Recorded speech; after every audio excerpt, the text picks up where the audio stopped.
Hi, it's Kim from Embodied Connections Australia. And if you're wondering why I look like I've been dragged through a bush backwards, it's because I've been out mowing all day. But I just really wanted to jump on because I wanted to share these thoughts and get them out while they were still in my head and before I forget about them. And I don't know about you, but I find that if I'm mowing or having a shower or doing something, vacuuming, something really repetitive, and we know that studies and science have shown that when we're involved in physical, repetitive activities that don't require us to actually think, then that frees our brain up to be a bit more creative. And yeah, I don't know about you, but I find that I get a lot of ideas when I'm out there. So I was just out mowing and I just wanted to come and get this down while I thought of it. So earlier today, I was listening to or watching a video by Susie Daphnis from her business, and she was talking about things that she was doing today for self care and what she was doing. And she asked at the end of it, so, what one thing are you doing today to take care of yourself around self care? And the thing that immediately jumped into my head was, oh, I'm mowing my yard. Now, on the face of that, and believe me, that is not at the top of my list of self care, is mowing. I have a huge, huge yard. I only have a push mower.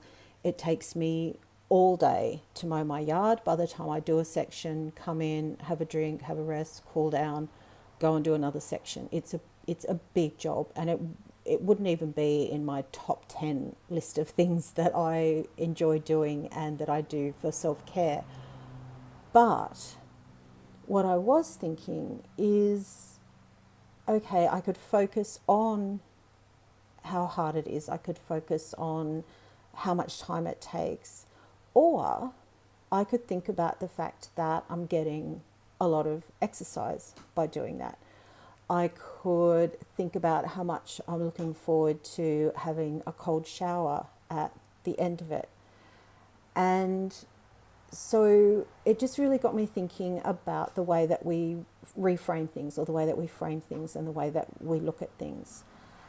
And then I started thinking about the fact that in a couple of days' time, and this is one of the main reasons why I am out there doing it today when I would much rather be spending my Sunday doing something else, is because in a couple of days' time I'm heading off to spend some time with my dad and my brother because it's the anniversary of Mum's death. And so a big part of me and my today self is actually giving my future self a gift by doing the mowing today, because I know that when I get back from going and spending time with my family, that the yard is going to need mowing again. And if my today self decides that I'm just going to sit on the couch or do something else, then when my future self has to mow next time, it's just going to be so much harder because the grass will be that much longer and it's going to be a much bigger effort. And so another way of thinking about it is that, yeah, that okay, for a little bit of short-term pain and discomfort, I'm giving my future self that gift of making it easier for my future self the next time it has to happen. And then the third thing that came up when I started thinking about this was that next month I go in and have major abdominal surgery. And so I'm not going to be able to mow the yard for a very long time after that. I'm going to have to pay someone to come and do it for me, which is what I had to do last time. I've only been able to start physically pushing the mower around and mowing myself for about the past 3 months.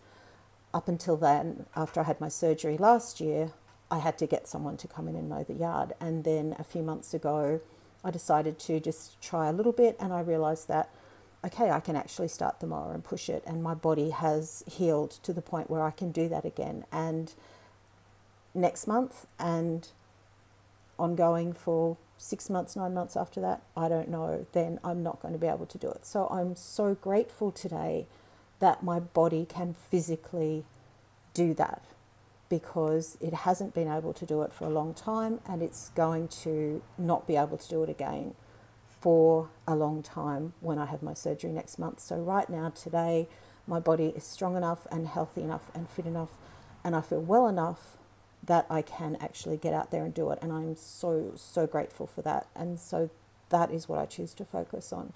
So I just really wanted to, jump on and say it really, so much of what we do really is about how we reframe it and what are we focusing on and what are we choosing to focus on. And I was thinking too that in terms of people not wanting to plan their funerals and people not wanting to do an advanced care directive and people not wanting to have to think about that, again, it's one of those things that for a bit of short-term discomfort and a bit of short-term pain, you are giving yourself, your future self, and your family the gift of not having to think about it and do it down the track. So when it comes to the end of your life, you've already planned your funeral. Your family doesn't need to try to figure out what you want to do in the middle of their grief. If you require medical treatment or you don't want particular medical treatment, by doing an advanced care directive now and sitting down and really thinking about what your values are and what you do want to have happen, then if something happens and you're not able to let people know, then you've already done that. And so it's going to save your future self and set your family a lot of angst and a lot of worry. So that is my question to you, is what gift is your today present self going to give your future self? I would love it if you would put something in the comments. I'd love to hear your thoughts around that.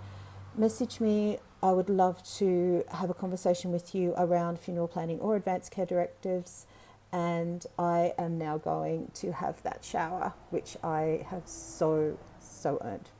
Much love. Bye.